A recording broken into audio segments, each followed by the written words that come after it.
Sir আপনার পার্সেলটা বুঝিয়ে নিন। পার্সেল? আমি তো কোনো পার্সেল অর্ডার করি নাই। কে বলেছে আপনি কোনো পার্সেল অর্ডার করেননি?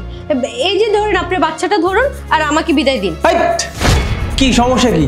বাচ্চাটাকে আমি কেন রিসিভ করব? আমি তো বললাম আমি কোনো পার্সেল অর্ডার করি নাই। বলার এই কারণে হুটহাট করে চলে আসছেন, কান্নাকার বাচ্চা আমাকে দেওয়ার চেষ্টা করছেন আপনি, তাই না? এমা এসব আপনি কি বলছেন? যার বাবা মায়ের টাকা পয়সা আপনি চলছেন আর তাদের বাচ্চা দায়িত্ব নিতে পারবেন না, এটা কি করে হয় বলুন তো?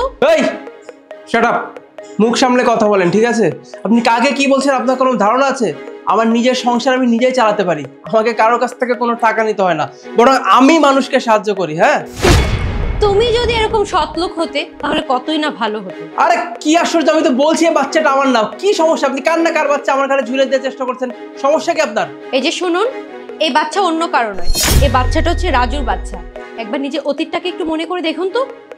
রাজু? স্যার আমাকে ডাকছেন? রাজু কি অবস্থা?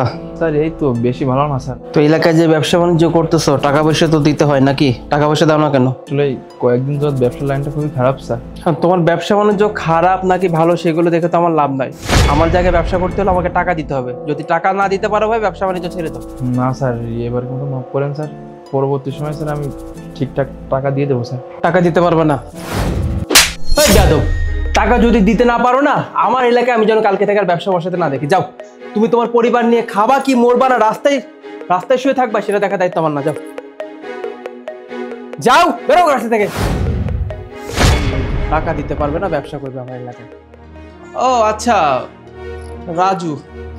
তার মানে রাজুর সঙ্গে তোমার কোনো যোগাযোগ আছে, বুঝতে পারছি। সেটা তো ভালো কথা। তুমি রাজুর কি হও? আর এই বাচ্চাটাই বা কি? আমার ঘরে তুমি কেন বাচ্চাটাকে ঝুলে দিতে চাইছো? আমি হলাম রাজুর বউ। আচ্ছা, রাজুর বউ। তাই তো বলি, তোমার জামাই যেমন ছিল তুমি হচ্ছে তেমন। যেই দেখেছো টাকা পয়সার দরকার, অমনি বাচ্চাটাকে এসে আমার ঘরে ঝুলিয়ে দিতে চাইছো, তাই তো? কেন, বাচ্চা যখন সামলাতেই পারবে না, জন্ম দেওয়ার সময় হুঁশ কোথায় ছিল? তখন তুমি সারামেই ছিলে। বেয়াদব, এই বাচ্চা যেহেতু আমরা জন্ম দিয়েছি, তাহলে এই বাচ্চার দায়িত্বটাও আমাদের।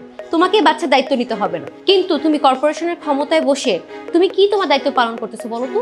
তুমি তো তোমার দায়িত্বের অপব্যবহার করতেছো। নিজের তো কোনো দায়িত্ব মোটেও পালন করতেছো না। রাস্তায় রাস্তায় ঘুরে ঘুরে তুমি ঘুষ খাচ্ছ। আর তোমার এই ঘুষের টাকা না দিতে পেরে আমার সন্তানের বাবা আজকে পৃথিবী হারা। আমার সন্তানের বাবা তো তোমাকে বলেছিল যে তার অনেক দেনা পাওনা আছে, কিন্তু তুমি তার কথা শুনোনি। তাকে দিনের পর দিন তুমি টাকার জন্য অমানসিকভাবে তাকে টর্চার করে গিয়েছো। সেই টর্চার সহ্য করতে না পেরে এই পৃথিবী চলে গেছে। এখন এই বাচ্চার দায়িত্ব কে নিবে? অবশ্যই তুমি নেবে। নাও, এই বাচ্চা তোমাকে দিয়ে গেলাম, এই বাচ্চার দায়িত্বটা তুমি নিবা। নাও, খুলে নাও। আচ্ছা শোনো, আমি আসলে বুঝতে পারছি। দেখো, সেদিন তোমার হাজবেন্ডের সঙ্গে আমি যে কাজটা করেছিলাম মোটেও ঠিক করিনি। এখন আমি চাইলেই তো আর রাজুকে তোমার কাছে ফিরিয়ে দিতে পারবো না।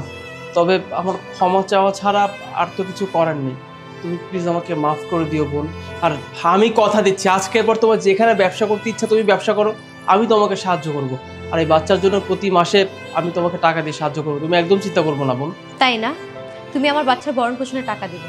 শোনো, তোমার মতন ঘুষখোরের টাকা দিয়ে আমি আমার সন্তানকে অ্যাটলিস্ট বড় করব। আমি আমার সন্তানকে দরকার পড়লে ফুটপাতে বসে বিজনেস করে আমার সন্তানকে সেই সৎ পথের উপার্জন খাইয়ে আমি বড় করব।